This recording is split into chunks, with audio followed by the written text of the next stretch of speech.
Welcome to Traveling Kansas and the Western Vistas Historic Byway. The Byway covers 102 miles of natural and human history, from prehistoric times to the settling of the plains. The historic sites and museums weave a tale of westward expansion into the Wild West of legend, where American Indians hunted bison, pioneers trekked, and cowboys roamed the vast and beautiful prairie. Visit a rugged landscape along the route of the Western Vistas Historic Byway.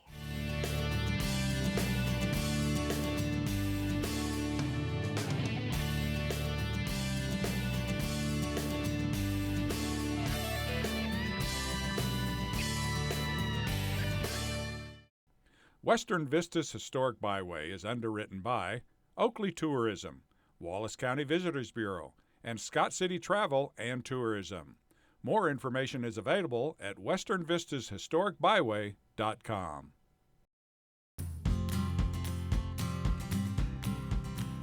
This program is brought to you by the Kansas Department of Wildlife, Parks, and Tourism. Find out more information about Kansas communities at travelks.com. The route travels U.S. Highway 40 from Sharon Springs east to U.S. Highway 83 south, through Oakley into Scott Lake State Park, and through Scott City.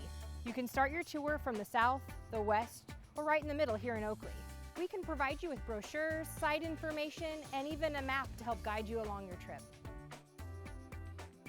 Come spend the day or weekend in Scott County, rich in history and full of fun. In Scott City, you can find a variety of unique shopping for a rural community. Breathtaking views can be found at Lake Scott State Park, Monument Rocks, or even enjoy your own personal buffalo tour. So venture to Scott City and create memories that will last a lifetime. Hi, I'm Stephanie Fisher, and welcome to the El Cordileo Museum in Scott City. You can follow me on our timeline that traces natural history to Native American history and pioneer settlement to present-day Scott County. We begin with the Western Interior Seaway, an ocean covering Kansas, giving us these famous rock and fossil formations. Our marine fossils feature mosasaur and xiphactinus, which were some of the largest creatures in that ocean. Kids and adults enjoy our sandbox and exploration area with several drawers and tools to identify fossils and more. Here in our Plains Indian Village, with small buffalo hide teepee and travois, we show the many artifact finds as well as native wildlife. We have a model of El Cordileo Pueblo and a furnished room, and then move into regional history since the late 19th century with this display of the battle at Punished Woman's Fork. Our early settlement features our Saudi and most notably our town founder Maria de Geer, who staked her claim here in 1884, seeking to establish a temperance community. Our timeline continues with history of cattle trails, railroads, and agriculture. Of course, our toy display is popular, as well as our pipe organ, which you are encouraged to give a try. In addition to our free tours and our renowned historical bus tour, the museum offers programs throughout the year for homeschoolers, local schools, and events for adults. The Jerry Thomas Gallery and Collection is located with the El Cordileo Museum in Scott City at the western edge of Highway 96. We are an institution that features both a timeline with El Cordileo Museum through the history of Scott City. We are very excited to be showcasing some of the finest collection of Punished Woman's Fork battle artifacts, uniforms, guns, memorabilia, ephemera, and also Civil War, Custer Battlefield, and Cowboy Trails artifacts, along with my award-winning paintings and bronze sculpture. You can find our hours and more information at elcordileomuseum.org or find us on Facebook.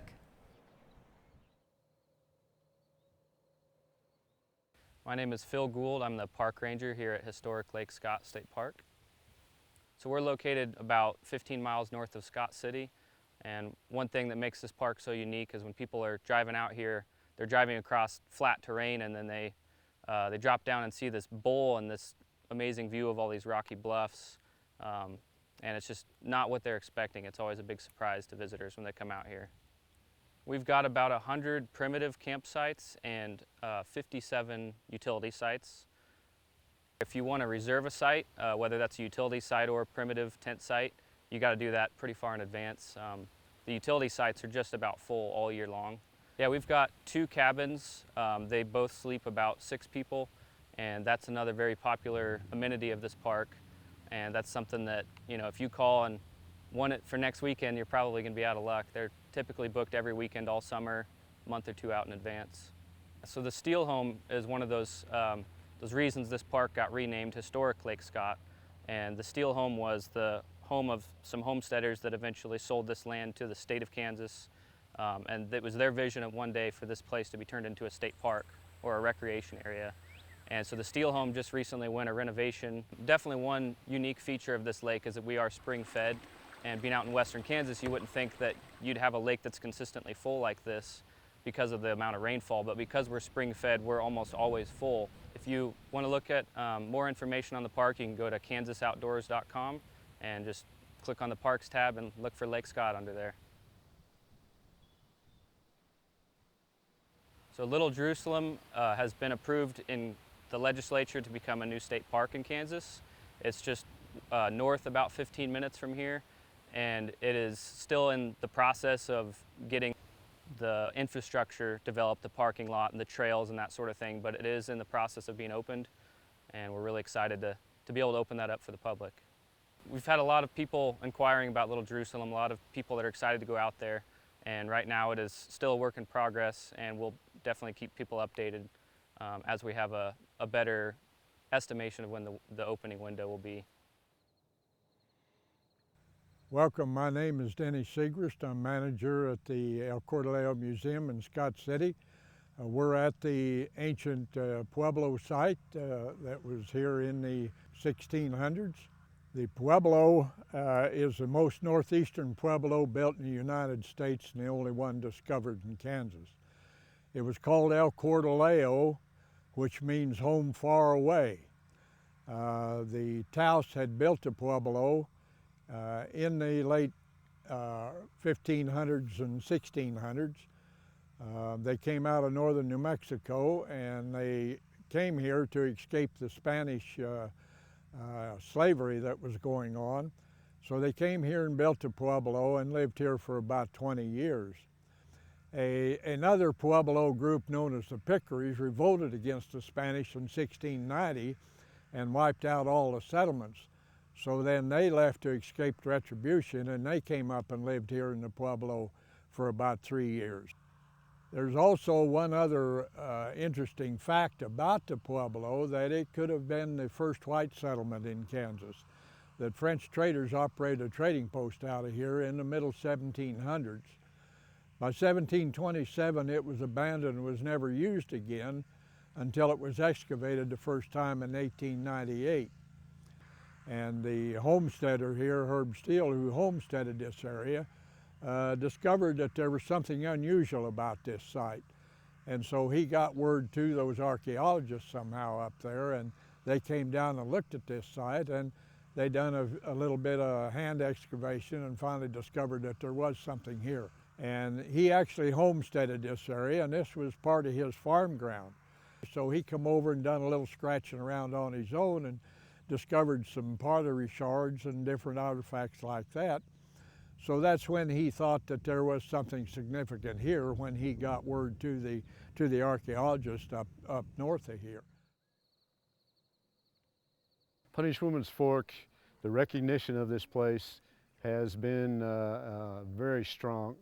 It was originally called Squaw's Den, Battle Canyon, but just the simple name of Punish Woman's Fork being the name because in the early 1800s, a lady with the Cheyenne tribe was taken off the tribe because she had been not faithful to her warrior. So she was banished from the tribe, and it was called Punish Woman's Fork. That stuck, and on all the ephemera that you see and maps and different material, it is called Punish Woman's Fork. So we rejuvenated that name, and it has really brought prominence to this beautiful site. Come for a visit and spend a little time in Scott County, exploring and creating memories. The rich history of our community and the beauty of Scott City is woven with friendly folk in an ideal location, making a tapestry that can only be described as an exceptional way of life.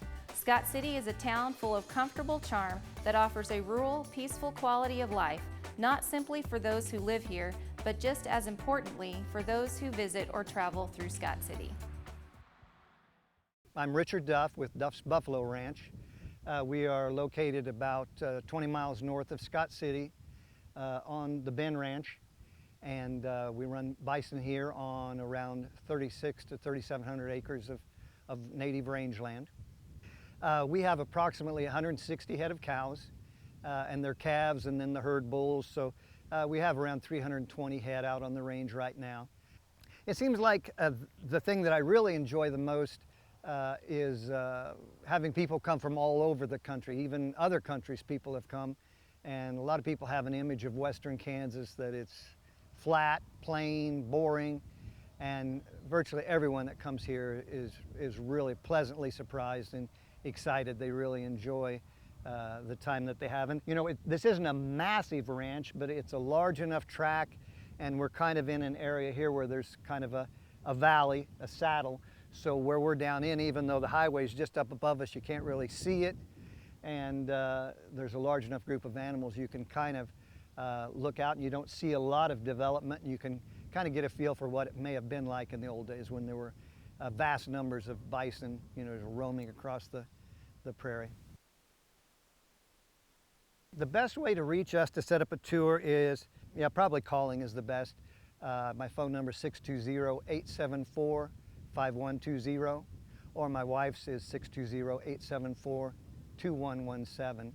Like for larger tours, if you want to get a hold of the El Cordaleo and Jerry Thomas Museum in Scott City, they can set you up with what they call the historic tour, where they do the historical sites, they do the bison herd, and then also like monument rocks, or hopefully down the road whenever it opens up Little Jerusalem, hoping to be able to do tours there as well. But we can be, we tie in with them on that.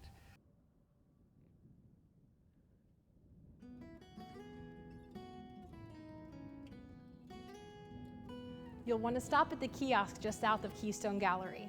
This is a great panoramic photo op of the vistas illustrated there on the storyboard. The kiosk on Highway 83 is the first kiosk of its design in the state of Kansas. I'm very delighted to have designed the hexagonal structure and it to be the first one built on one of the byways here in the state of Kansas, in particular the Western Vistas Byway. This is where you can immerse yourself in the vast expansion of the plains. The buffalo are often by the road, and you can picture what it must have felt like to stand in the exact same place hundreds of years ago. I'm Chuck Bonner, and we're at Keystone Gallery in rural Logan County. We're about 26 miles from Oakley and 18 miles from Scott City, so we're conveniently located in the middle of nowhere. And what we specialize in mostly are local fossils from the late Cretaceous period. There was an inland sea from the present-day Gulf of Mexico all the way to the Arctic Circle. And what we find mostly are things that lived in the water, but we also find pterodactyls, as you can see on the mural back here, as things flying around. So the best pteranodon type of pterodactyl are all from Kansas, and they were found back in the 1860s. So there's been fossils being found out here for a long time. And they'll be continued because we're kind of like farmers. We need rain for it to expose more fossils, so the rain is important. A lot of kids, when they first come in, they think dinosaurs right off the bat. Well, they're all of the same age as dinosaurs, except there was water here, so we don't get many dinosaurs. You can check our website, keystonegallery.com, and it has all the information about us and everything. And it's also got a history of my family involving paleontology. And also the other thing we have featured here are my paintings, but I've kind of been involved in both fossils and art for a long time. I think our area really, the vistas really come out when you get through this area, because we're talking about monument rocks and just wide open, and you get a chance to see a lot of prairie. And some of the byway has more farm ground, but when you get to drive through this area in the Smoky Hill Valley, you get to see a lot of the open space in that respect. Imagine an ancient sea that extended from the present-day Gulf of Mexico to the Arctic Circle. When the water receded and erosion set in, the seafloor's limestone layers became not only flat plains, but oddly placed shaped buttes and chalk formations. Rising above the plains is Monument Rocks, a series of large chalk formations rich in fossils formed approximately 80 million years ago. Monument Rocks plays an important role in the history of the Smoky Hill Valley area. In the 1860s, the Smoky Hill Butterfield Overland Dispatch Trail used Monument Rocks as a landmark to guide travelers through the region. Known locally as the Chalk Pyramids, Monument Rocks was inducted as the first national natural landmark in Kansas by the Department of the Interior on October 31, 1968. There are no public restroom facilities, gas stations, or restaurants in the immediate Monument Rocks area. The county dirt roads can also get muddy when it's wet. This is private property, so be respectful and do not climb on the rocks or take anything except pictures from the site. No camping or fires are allowed. Other chalk bluffs can be seen on the Byway at the Smoky Valley Ranch hiking trails and the Little Jerusalem Badlands State Park set to open soon. Follow us on the Western Vistas Historic Byway Facebook for updates.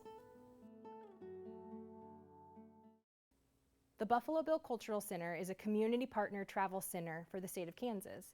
We can help you with your local and statewide Kansas trip planning.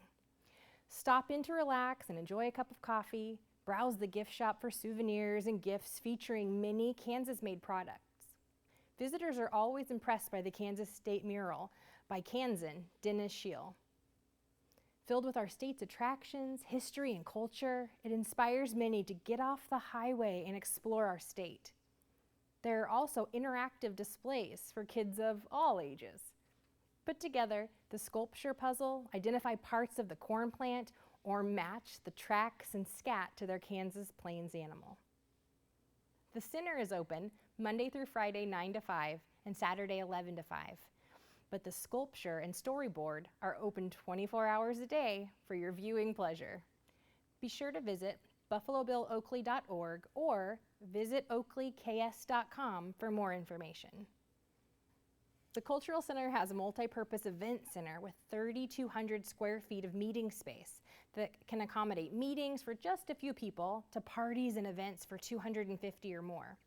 There's Wi-Fi, internet access, and state-of-the-art audio-visual equipment in every room.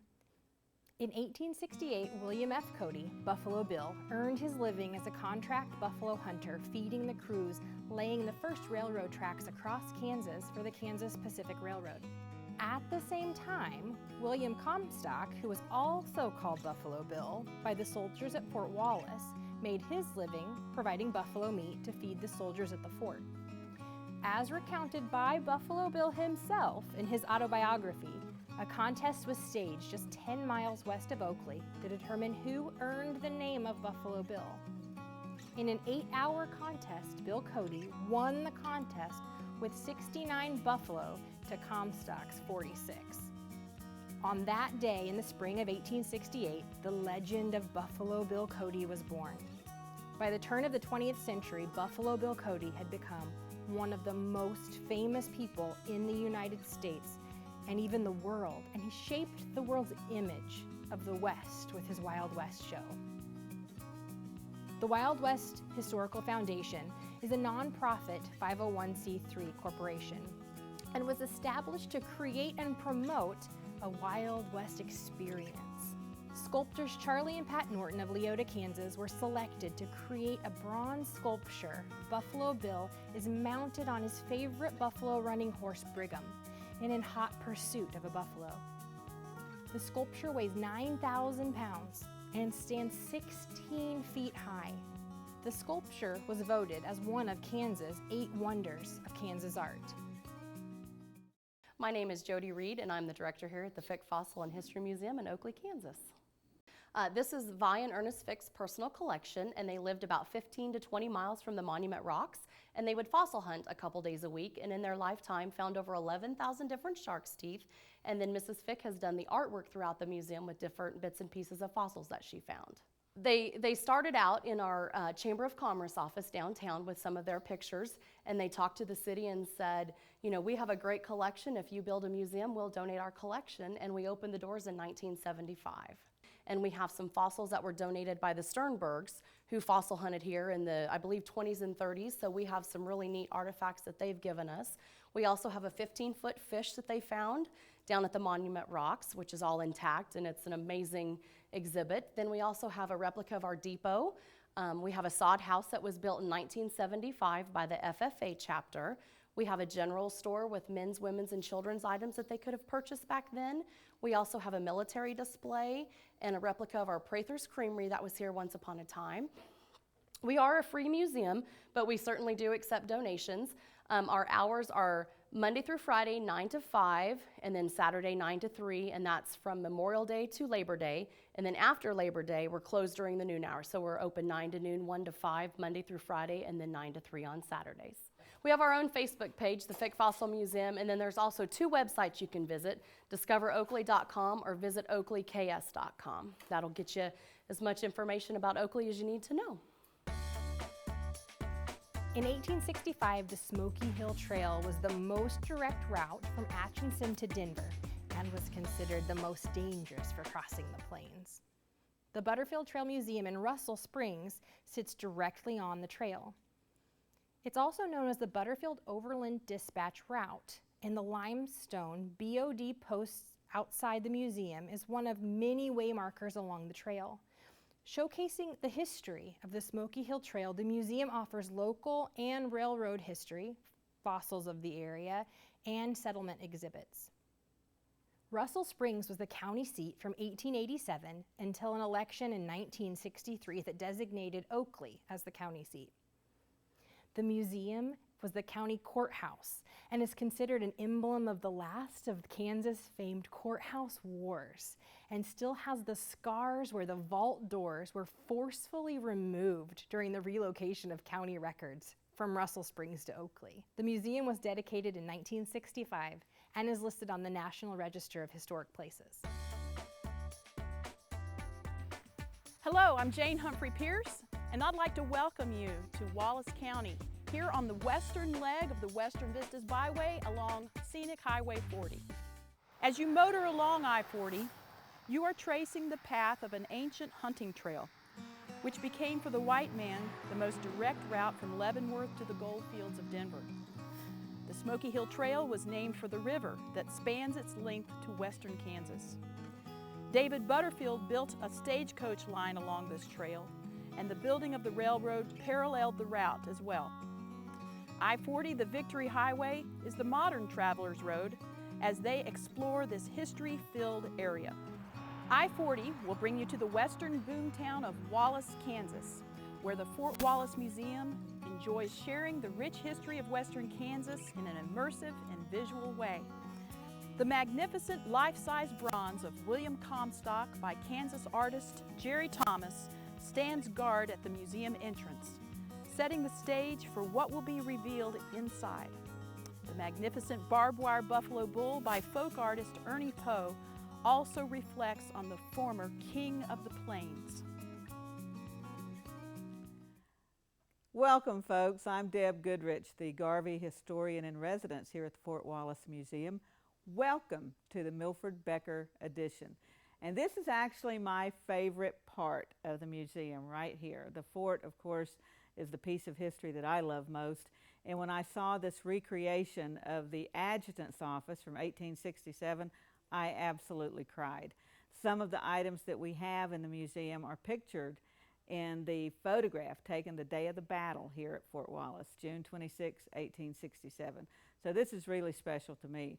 Since we don't have the original buildings from the fort, what we have done in this edition is recreate the facades of some of those buildings. So we have facades of the sutlery, of the officers' quarters, the enlisted men's barracks, the hospital, and the laundress quarters. And then you move into the old town of Wallace. So when Wallace was in its heyday, we had 2 mighty fine retail competitors in Tom Madigan and Peter Robidoux, and you could buy anything you could find on the streets of Paris right here in Wallace. So we're really proud of this new addition. We feature the Butterfield Overland Dispatch stagecoach, and this is a new stage built to Mr. Butterfield's specifications. And then you will find the plesiosaur.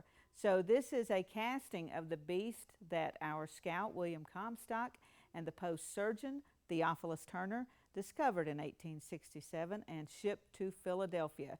Believe me, that was quite the attention getter back in the day. So we have a casting as well as some other pretty significant fossil finds from the area that are on display here at the museum.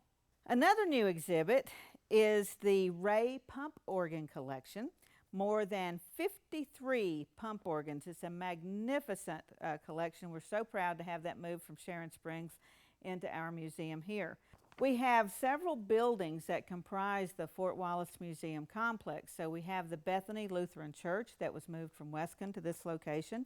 We have the depot from Weskin, and probably our most valuable artifact is the actual Pond Creek stagecoach station that is located now right here on the museum grounds. That building dates from 1865, likely the oldest building in western Kansas, and certainly the only one of the BOD stations to remain. Now the Sunderland Poe building is an extensive collection of Ernie Poe's barbed wire art. The Weiser collection, the metal detector Florence Weiser collected for decades items from the location of the fort and various campsites in the area. That is outstanding. It is a valuable collection to any archive. Located just a mile and a half southeast of the museum, the Fort Wallace Cemetery is the last remnant of the early Indian War structures. Located in the center of the limestone walls is a unique monument that was erected by Custer's 7th Cavalry and the 3rd Infantry in memory of those who died in the tragic summer of 1867. Wooden markers mark the final resting places of those who died of violence and disease. And also buried here are the victims of the German family massacre of 1874. It's a fascinating place to feel the history that occurred in western Kansas 150 years ago. The 1879 Kansas Pacific Railroad House is a handsome limestone structure in downtown Wallace that harkens back to an earlier era. It was once known as the finest railroad superintendent's office on this or any other railroad. Don't miss the beautiful views in Wallace County that will give you a whole new idea of what Kansas looks like. Sharon Springs, Kansas is your westernmost anchor of the Western Vistas Byway. Here you can enjoy our hospitality at our restaurants, motels, and convenience stores. Sharon Springs is also the launching point to visit Mount Sunflower, the highest point in Kansas. Come check out Sharon Springs and let us take care of every traveling need.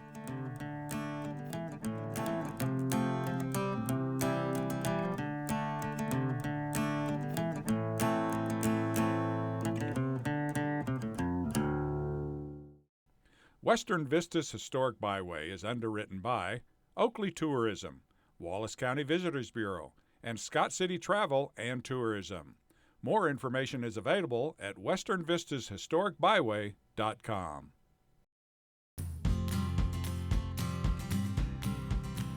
This program is brought to you by the Kansas Department of Wildlife, Parks, and Tourism. Find out more information about Kansas communities at travelks.com.